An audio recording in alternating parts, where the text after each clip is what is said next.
Getting rich. The American dream. To get all you want, when you want it. Today it may seem as impossible to get rich as moving the planets. News coverage stacks the odds against you with stories about college grads unable to get the job they want. These guys won't help make you rich, no matter how much you protest. Today there's a better opportunity to become wealthy more so than at any other time in history. And there's proof of that statement with around 10 million American millionaires. Becoming rich is not just a goal anymore, it is required. For anyone planning for retirement, it takes about $1.2 million to create an annual income to sustain your lifestyle. The good news is, there are lots of ways to create personal wealth. It's your right to be rich. Getting rich isn't just for the latest high-tech genius. A surprising fact is that 12% of America's millionaires are educators. Job security and lifetime saving plans work. Of course, corporate executives, business owners, and entrepreneurs are on the list, but there's opportunity for everyone. Education is key to wealth creation. This is the story of two men who did more to make education available than any other. Both men were born into poverty. Both were destined to rise to riches and change the world. Tough times have a way of bringing out the best. These two men, Andrew Carnegie, once the richest man in the world and one of America's iconic businessmen, and Napoleon Hill, the first major teacher of success principles, revealed the secrets that prove one thing: your right to be rich. You've been given an inheritance from the richest man on earth. Before he died, this legendary figure created an unusual will that gifted to you everything that you'll need to reach the highest levels of accomplishment possible. That will has been the basis for the life-changing works by Napoleon Hill. Napoleon Hill's works have touched millions worldwide. Today's philosophy of success teachers still use the research formulas taught by Napoleon Hill. It's 1850-something and a young man sits at his desk. The note he's writing to himself will change his life. It's also a message to millions of others that will reveal secrets of success for centuries to come. Before Andrew Carnegie became the world's richest man, he writes his purpose for his life on this page. It's a simple plan to spend the first half of his life amassing a fortune, and then to spend the second half of his life giving it all away. The most valuable thing he left behind wasn't just the money. His most valuable gift is a blueprint that anyone can use to follow in his footsteps. Andrew Carnegie rose from rags to riches. Had he not discovered and utilized the success principles that made him wealthy, perhaps there would have never been an industrial revolution. Who was Andrew Carnegie? Why would he leave to you the keys to his fortune? Books and documentaries have been written and produced about his life and the lives of his contemporaries, such as Henry Ford. Well, I think everybody's decided that they've got to go to work. I think from now on, that there's no one can stop this great country from going ahead. John D. Rockefeller and J.P. Morgan. Newer, faster ways of producing steel. Discovering rich oil fields and refining it into fuel. Managing money through investments and savings. These men proved that America was not discovered, America was built. And America was built by average, ordinary men with extraordinary vision, skills, and abilities. Of all the giants of industry, Andrew Carnegie is the one who developed a plan that anyone can use to achieve their dreams.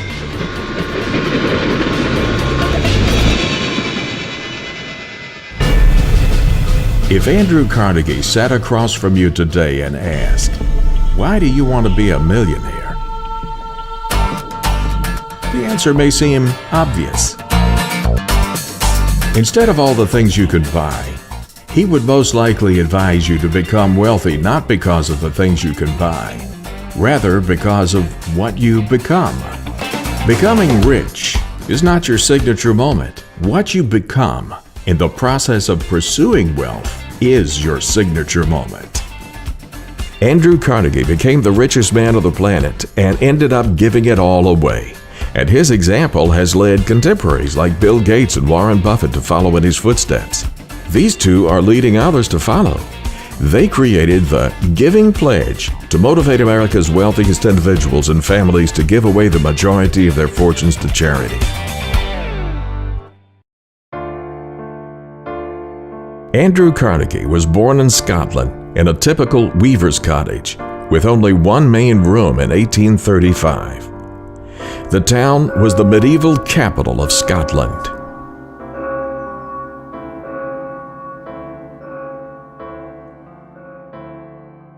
The city was also a center of the linen industry, and Andrew's father was a weaver, a profession the young Carnegie was expected to follow in. However, the Industrial Revolution that would later make Carnegie the richest man in the world destroyed the weaver's craft. When the steam-powered looms were introduced, hundreds of hand-loom weavers became expendable. Andrew's mother went to work to support the family, opening a small grocery shop and mending shoes. "I began to learn what poverty meant," Andrew would later write. "It was burned into my heart then that my father had to beg for work. And then and there came the resolve that I would cure that when I got to be a man." In 1848 Scotland, times were hard. Starvation was running rampant throughout the country. Thousands of miles away, another man was born into poverty. This man, as told by Napoleon Hill, would eventually cross paths with Andrew Carnegie. In 1883, Napoleon Hill was born in a log cabin on the Pound River in Wise County, Virginia. Napoleon Hill was born at a time when 1- and 2-room log cabins were typical. At the time of Hill's birth, elementary schools were only open about 4 months out of the year, and attendance was not required.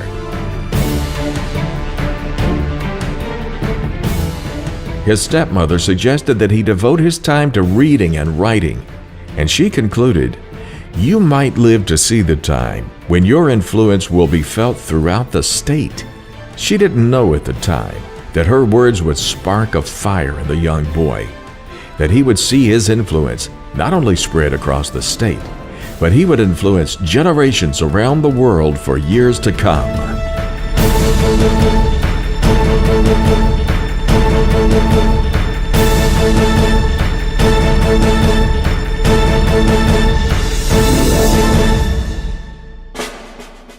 Back in Scotland, and much earlier, Andrew's uncle George Lauder introduced him to the writings of Robert Burns and historical Scottish heroes such as Robert the Bruce, William Wallace, and Rob Roy. Reading became a passion for the young Carnegie. Books became a major factor throughout Andrew Carnegie's life as he pursued an education that would unlock secrets of success. Years later, a young reporter named Napoleon Hill was given an assignment to write a series of articles about famous and successful men. As Hill tells it, this led him to interview Andrew Carnegie, who was at the time one of the most powerful men in the world. Carnegie believed that the process of success could be outlined in a simple formula that anyone would be able to understand and achieve. Hill tells the story this way.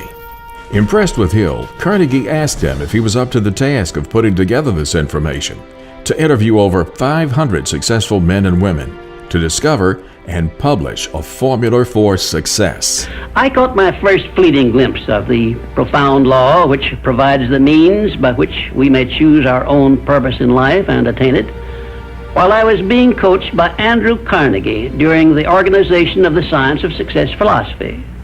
I had just finished telling Mr. Carnegie that I feared he had chosen the wrong person to give the world the first practical philosophy of personal success because of my youth, my lack of education, and my lack of finances. Well, at this point, Mr. Carnegie delivered a lecture that I shall never forget because it changed my entire life and paved the way for my helping to change the lives of millions of people, some of them not yet born. Let me call your attention to a great power which is under your control, said Mr. Carnegie. A power which is greater than poverty, greater than the lack of education, greater than all of your fears and superstitions combined. It is the power to take possession of your own mind and direct it to whatever ends you may desire. As a result of Hill's studies based on Carnegie's introductions, the philosophy of achievement was offered as a formula for rags to riches success. Napoleon Hill's life work has become the basis for the multimedia system called Your Right to Be Rich. Publishing would become instrumental in the life of Napoleon Hill. James Monroe Hill, Napoleon's father, was the son of James Madison Hill, an English-born printer who emigrated to America in the 1840s. James built a press and began publication of Zephyr, Wise County, Virginia's first newspaper. At the age of 13, Napoleon took his first paying job. It was after school in the coal mines. Coal mining was a dirty, hard job, and Napoleon, at $1 a day wages, quickly decided that coal mining was not a future that he desired. When he turned 15, he became a news reporter in the mountains of Wise County and saw that job as an excellent choice to replace coal mining or farming. A few years later, Napoleon went to work for Rufus Ayres, a prominent attorney who had been Attorney General of Virginia, and in 1901 was one of the wealthiest men in Wise County. Ayres was involved in coal mining, the lumber business, and banking, and he owned the Big Stone Gap Post. Ayres encouraged Napoleon to study law.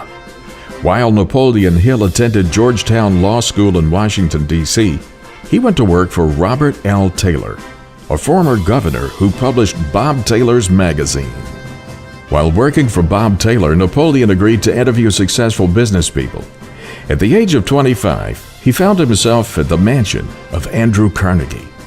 It was that interview that defined the balance of Napoleon's life, and it was the turning point that would change the lives of people all over the world. Considering challenges that faced the Carnegie family in Scotland, the Carnegies decided to move to Pennsylvania for the prospect of a better life. The decision was made to sell the looms and the furniture by auction to help pay for the trip. The proceeds of the sale were most disappointing. The looms brought hardly anything, and the result was that 20 pounds more were needed to enable the family to pay passage to America. William Carnegie, Andrew's father, sang one of the popular songs of the day to the family to encourage them to head west to America. These are the words of the song. To the west, to the west, to the land of the free, where the mighty Missouri rolls down to the sea, where a man is a man, if he's willing to toil, and the humblest may gather the fruits of the soil. The song was later manifested into a driving force in Napoleon Hill's lessons. Napoleon Hill explains the driving force of ideas. I want to describe my discovery in the simplest terms possible, because it will reveal to you why it is true that whatever the mind can conceive and believe, the mind can achieve, regardless of how many times you may have failed in the past or how lofty your aims and hopes may be. And so the long journey began. The Carnegie family sailed from Glasgow in 1848. The arrival at New York was bewildering. New York was the first great site of human industry. The bustle and excitement was overwhelming for the young Andrew. The family eventually settled in a very poor area outside of Pittsburgh. Young Andrew got his first job at age 13 as a bobbin boy, changing spools of thread at a cotton mill, 12 hours a day, 6 days a week. His starting wage was $1.20 per week. His young age and meager wages would not hold Andrew Carnegie down. In 1850, Carnegie became a telegraph messenger boy at the Pittsburgh office of the Ohio Telegraph Company. He paid close attention to his work and quickly learned to distinguish the sounds of incoming telegraph signals. He could translate signals by ear without having to wait for the telegraph operator to translate the message. Sharpening his skills led to advancement. Within a year, he was promoted. As a messenger, he would memorize all of the locations of Pittsburgh's businesses and the faces of important men. He made many connections this way. This laid the foundation for the principle of success that Napoleon Hill would later call the Mastermind Alliance. If you work for a salary or wages, you have a marvelous opportunity to promote yourself into a higher income and a more responsible position by forming a mastermind alliance with your associate workers, including the management. Napoleon Hill based the concept of the Mastermind Alliance on the circle of influential people he met. It all started when Carnegie gave Hill a letter of introduction to Henry Ford. The young man makes up his mind to work. There's no limit to what he can do. If he makes up his mind to go at it without the idea of work, he hasn't much chance. He must study and work, and he must go back in any art as far as he can, just dig up the very beginning. And he must, the more he goes back, the further he will be able to see ahead. Alexander Graham Bell, John D. Rockefeller, Theodore Roosevelt, Charles M. Schwab, F. W. Woolworth, and William Wrigley Jr. Hill later became an advisor to two presidents of the United States of America, Woodrow Wilson and Franklin Delano Roosevelt. These connections allowed Hill to learn from some of the greatest men of the era. The skill to make connections would prove to be a major factor in the wealth of Andrew Carnegie, along with other skills he developed.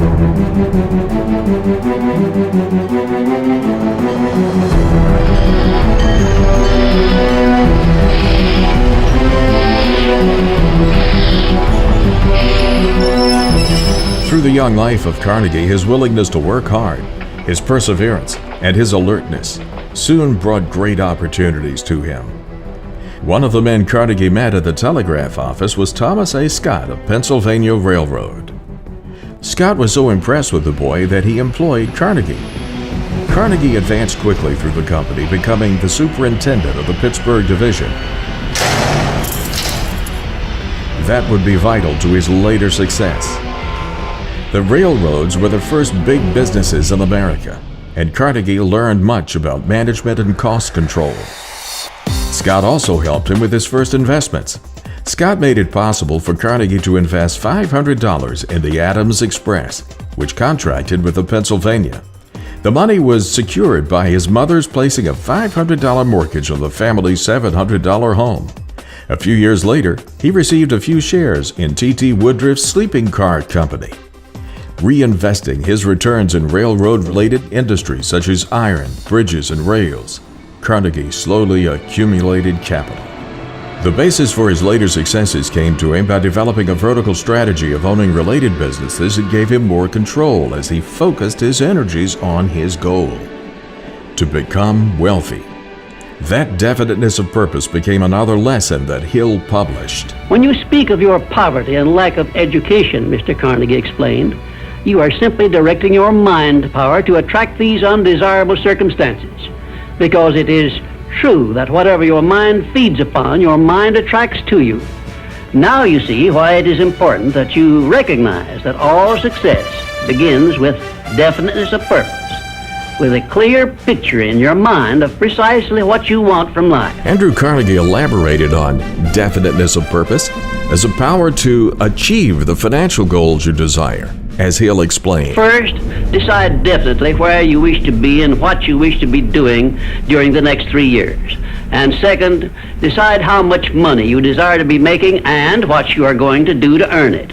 And third, form a mastermind alliance with at least one person in your immediate family and at least one other person among those to whom you are selling your services. By taking these 3 steps, you will have gone a long way toward appropriating the great master key to success. As a young boy, Andrew Carnegie loved to read. Carnegie's passion for reading had been given a great boost by Colonel James Anderson. Colonel Anderson opened his personal library of 400 volumes to working boys each Saturday night. The books he read and the lessons he learned drove him to become a self-made man in both his economic development and in his intellectual and cultural development. Through his reading, he was empowered to find a universal truth. Then Mr. Carnegie continued his speech with a description of a great universal truth which made such an impact upon my mind that I began then and there to give myself a new outlook on life and set up for myself a goal so far above my previous achievements that it shocked my friends and relatives when they heard about it. Everyone, said Mr. Carnegie, comes to the earth plane blessed with the privilege of controlling his mind power and directing it to whatever ends he may choose. But, he continued, everyone brings over with him at birth the equivalent of 2 sealed envelopes, one of which is clearly labeled, the riches you may enjoy if you take possession of your own mind and direct it to ends of your own choice. And the other is labeled, the penalties you must pay if you neglect to take possession of your mind and direct it.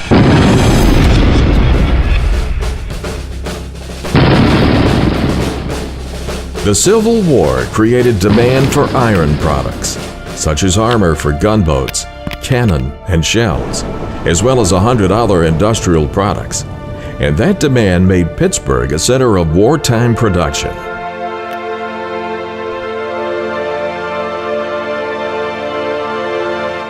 After the war, Carnegie left the railroads to turn his attention to the Keystone Bridge Company to replace wooden bridges with stronger iron ones. Steel was used for railway lines and girders for buildings and bridges. Carnegie made his fortune in the steel industry, controlling the most extensive integrated iron and steel operations ever owned by an individual in the United States. One of his great innovations was developing cheap, mass production of steel with the Bessemer process. The steel price dropped as a direct result, generating greater sales and millions for Carnegie. Even with all these successes, there were hard times. Carnegie had to overcome many challenges, even at his highest levels of success. One that impacted him for the rest of his life was his company's conflict with his labor force. During a severe period of national economic recession in the early 1890s, labor unrest was at its height. In 1892, while Andrew Carnegie was traveling back to Scotland with his family to visit his homeland, back in America, the management of his company, under the guidance of Henry Clay Frick, faced the Homestead Strike.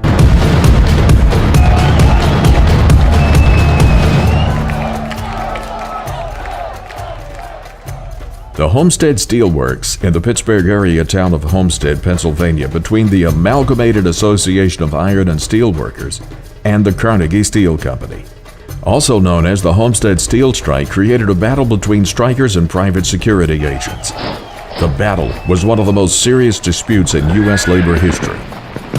Carnegie managed to overcome adversities. That lesson is vital to success.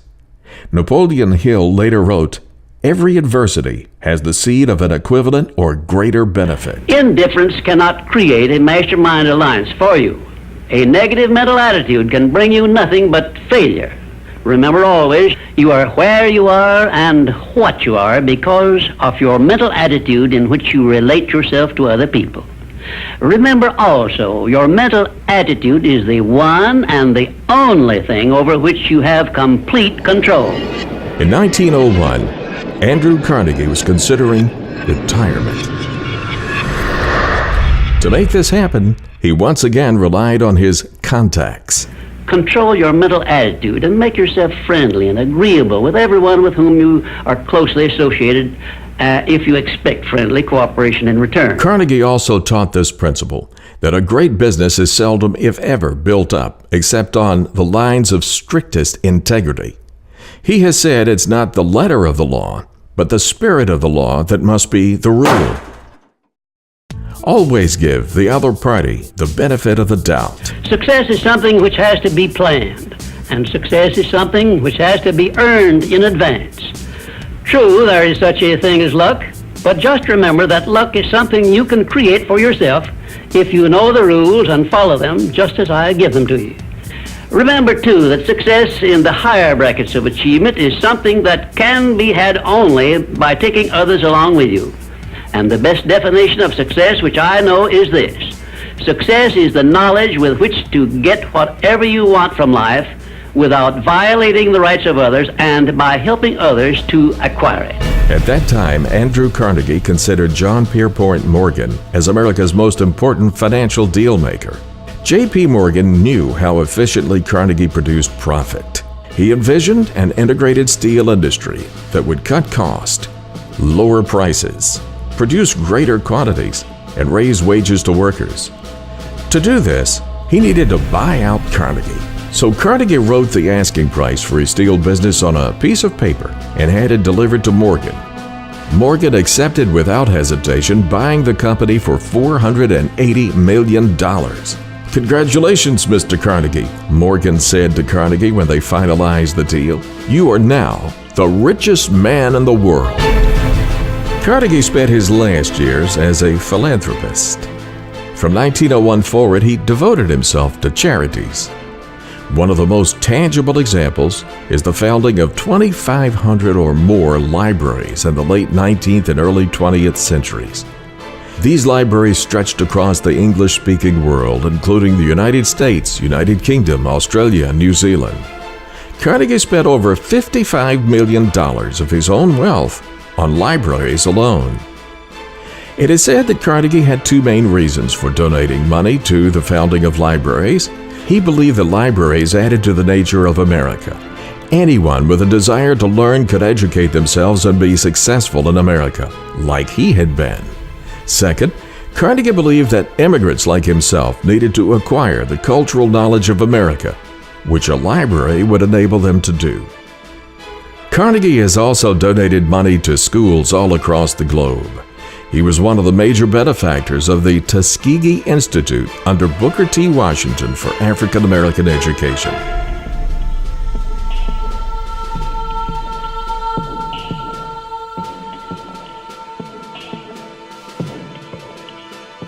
Carnegie represents the idea of the American dream. He was an immigrant from Scotland who came to America with nothing and became successful.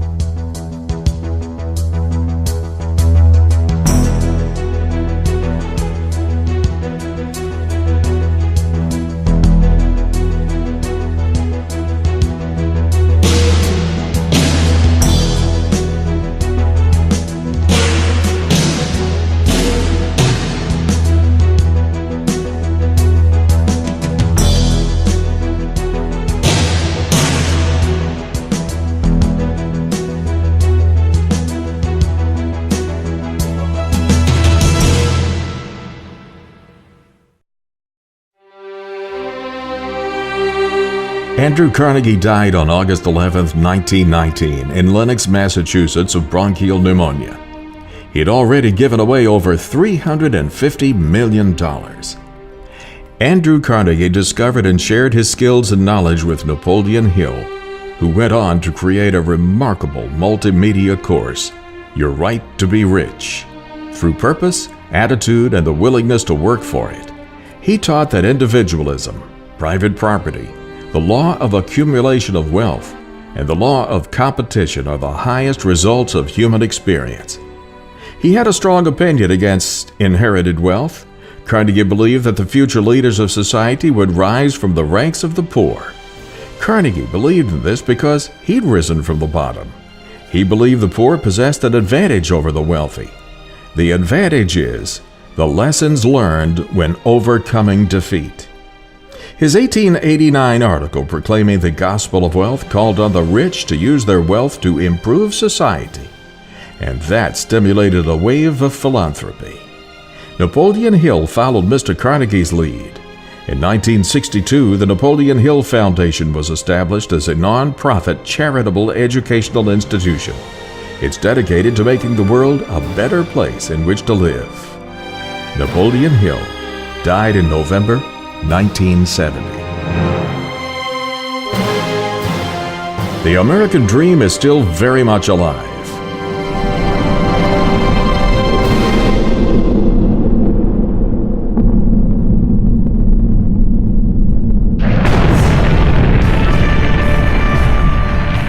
The journey we are on is based on the places we've been. We have the ability to take on almost any problem and find the right answer.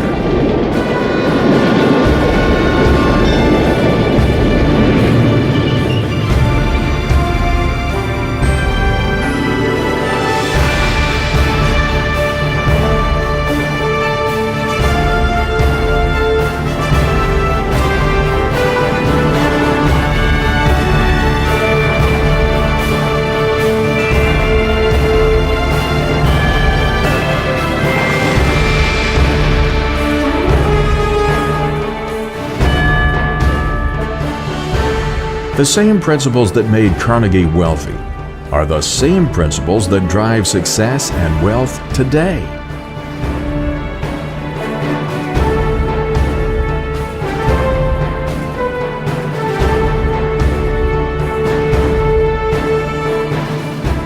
Andrew Carnegie donated a fortune to worthy causes before his death, but his greatest contribution to the world by far was making sure that mankind had a self-study program that anyone could follow for becoming prosperous. By sharing his personal success lessons with Napoleon Hill, and, as Hill says, by inspiring him to interview the greatest minds in America and document their formulas for success. While I was being coached by Andrew Carnegie during the organization of the Science of Success philosophy. Andrew Carnegie became the father of the most comprehensive and proven method for becoming successful in the world. Because it changed my entire life and paved the way for my helping to change the lives of millions of people, some of them not yet born. To learn more about Napoleon Hill's findings, visit yourrighttobericht.com. I will show you how to write your own price tag, fix your own wages, establish your own working hours, and give yourself financial independence. Napoleon Hill believed that anyone can become wealthy. All that's needed is work and determination. With all of the wealth-building principles laid out by Napoleon Hill, all you need to do is reach out and take it. yourrighttobericht.com